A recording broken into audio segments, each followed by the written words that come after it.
Last year I modded my Arcade1UP machine. Is it still working and how's it holding up? I'm going to show you guys all the mods that I did to this machine, so stay tuned. Probably my favorite mod that I did on this machine, I added a working, yes, working coin acceptor, guys. And it has the keys and everything. You can open it up, and I added a little tray here to collect the quarters. I actually have it on pay mode right now. And a lot of people are going to be like, why would you do that? Why would you want to pay for your own machine? Well, it just kind of makes it a little more authentic. It gives it a nice, cool feel, like actually putting them quarters in. It feels like you're at the arcade with this thing. So it can be disabled at any time. Change a few wires and it's back on free play mode. Which brings me to my next mod. This will actually insert credits because these games run off of MAME and they're actually taken from arcade ROMs that are actually in the arcade. So you have to have something to simulate an insert coin if you don't have a coin door. So that's what this button's for. And this will exit the game to bring you back to the menu, which I will show you guys in a little bit how I set up the Raspberry Pi and everything. Working our way up to the joysticks and buttons. I did replace the Arcade1UP joysticks. These are HAP joysticks. I just like, they feel a little bit better. The buttons, though, I did keep are the Arcade1UP buttons. I could have installed new buttons, but I kind of like these. These aren't really the clicky buttons. They're just linear and silent, which I don't know, I kind of like for this. They're the original Arcade1UP buttons, so I could change them. I know some people are very picky on the buttons. HAP buttons are probably a little bit better quality, but basically that's it for the front. I have a keyboard up here in case I need to change anything on the Raspberry Pi. This keyboard, I don't know how it just like sits in here perfectly. So in case I need to go in and do the settings, I'm going to turn the machine around and show you guys the internal parts. So this is the back of the Arcade1UP cabinet. So this here I had to get into. This was a very crappy job by me, but it's whatever. Nobody's gonna really see it. I had to get inside this monitor, and it was tough to kind of get in there, so I kind of just cut and pried. But what you have to do is you have to get the wires from the monitor, and you have to buy this little converter thing right here. I'm not gonna do like a tutorial on like step by step. I will tell you guys there's a ton of how-to videos here on YouTube. Just type in Arcade1UP mod or how to mod your Arcade1UP machine. There's a ton of good videos out there. That's how I found out all this stuff to get. You can get all this, I think all this I got on Amazon. So this is a little, your monitor, the Arcade1UP monitor, the wire actually plugs into this. And then this goes to the Raspberry Pi, basically. So this is an HDMI, and then the HDMI goes into the Raspberry Pi. Kind of rhymed. A little hard to see there, guys. Sorry about that, but there's a SD card in there that has the file. This is what basically runs the whole thing. So if you look at these little things here where all the buttons are wired to, and that has to be wired to the Raspberry Pi, I believe. Yes. So that goes into the Raspberry Pi. The Raspberry Pi has a bunch of USB ports underneath. And so this is the player 1 side, and then this is the player 2 side. These are very cheap on Amazon. They're just little, they convert keyboard strokes so you can use arcade buttons, are basically what these little boards are here. So again, those are on Amazon. And then this is the sound. I just kept the original speaker in here. There's nothing fancy. I think it sounds okay. I'm not really worried about that. But this is just a little amplifier thingy that I got on Amazon. You can control the volume here. And then it's just, you take the wires from the speaker. These are the speaker wires that are in the Arcade1UP, and then you just put them in, you just wire them in. It was very simple. Trust me, guys. If I could do this, anybody can do it. I'm not very handy, so that's the startup screen there for the Raspberry Pi. Retro Pi is what I'm using. And it auto boots to the game selection. Just give it a second here. Sorry for the glare there, guys. So here's the screen here, and basically there's only two things. There's settings, and then there's the menu for the selection of arcade games. Now this has 61. These are ones that I just play most often. You can go on websites like and get 9,000 MAME ROMs. I don't want 9,000 MAME ROMs on here because I like the games that I like to play. I don't want to have to search through 9,000 ROMs to find the things I want to play. This only has arcade games too. You can mod these to play like Sega Genesis, NES. I don't want to do that because I think console systems should just stay console systems, and I like arcade games to just be arcade. I know some were in the arcade, but It just keeps a little more old school. So basically, you just hit this select game button here to go into the menu of games. And here's the menu of games. I just kept this very, very simple as far as like the front end for this. So there's Arcade Classics. It has a picture of most of the games here, which is kind of cool. So you can scroll through actually with the joystick up and down. Either joystick, which is nice. And it'll show you a preview of the game right here. As you can see, I have all these games. Bomb Jack is probably one of my favorites. It's one of the probably lesser known games, but I've gotten really good at it. I probably suck now because I haven't played forever, but there's just all kind of these weird games. And I could put more games on here if I need. All I got to do is take the, actually I think I hooked this up to the internet if I'm not mistaken. Also guys, just a note, there is a light on the coin door, so I think that's pretty sweet that that lights up like that. So I'll show you how that works, the whole coin thing. But we'll go into a game and I'll do a couple gameplays here.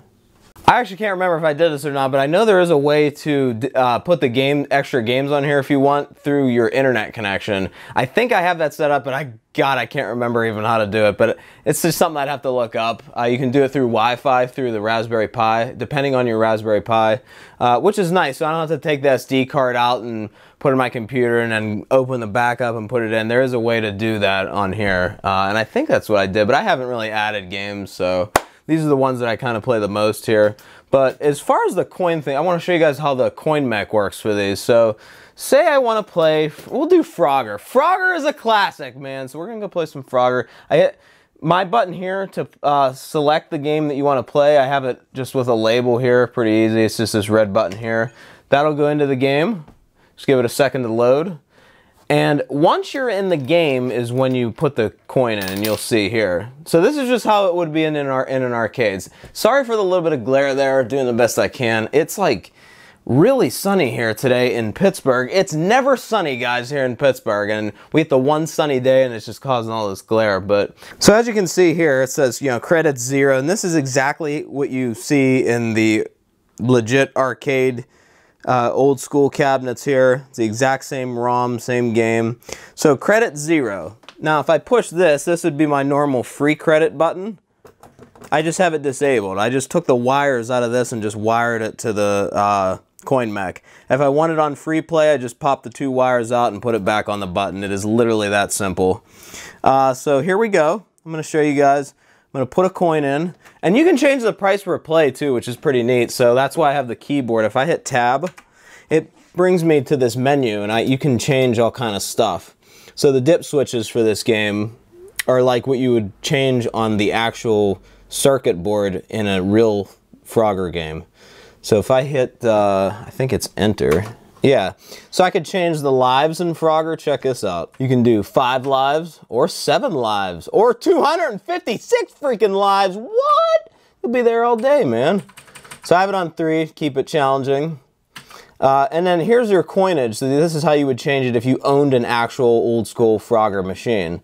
So looks like 1 of 1, and see there's different ones. That's 2 for $1 there. I think it goes, I'm not sure which one it goes off. It might go off of A. So that's probably 50 cents a play there.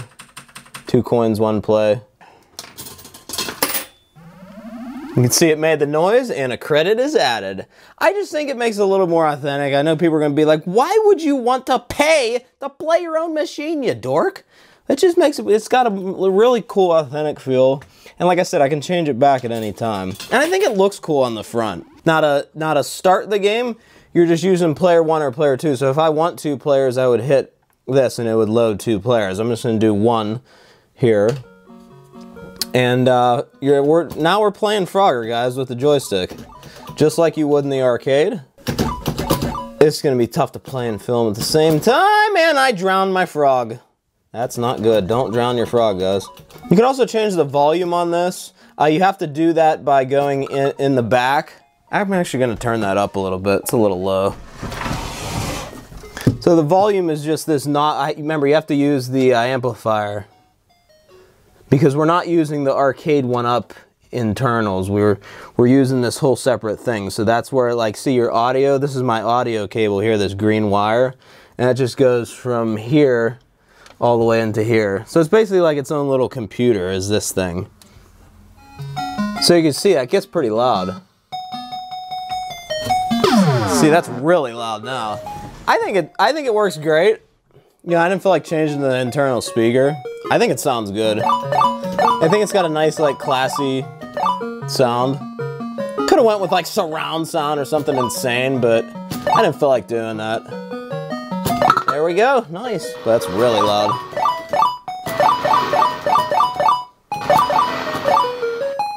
All right, here we go.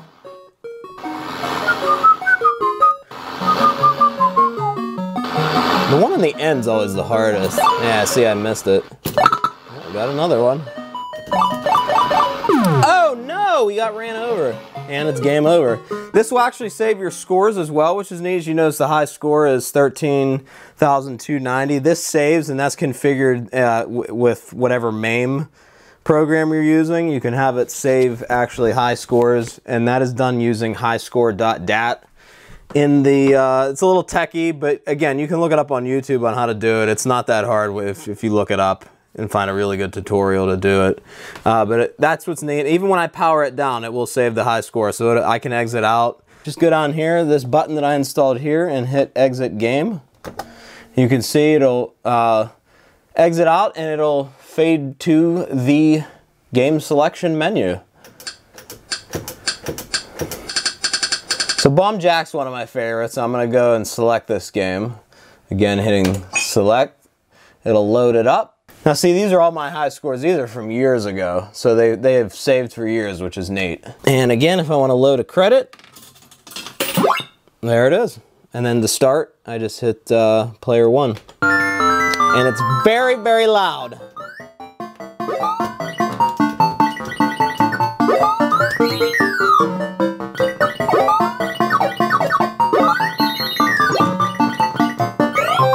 Weird, I'm able to do this with one hand and film at the same time, but I beat board 1 while filming. Insane.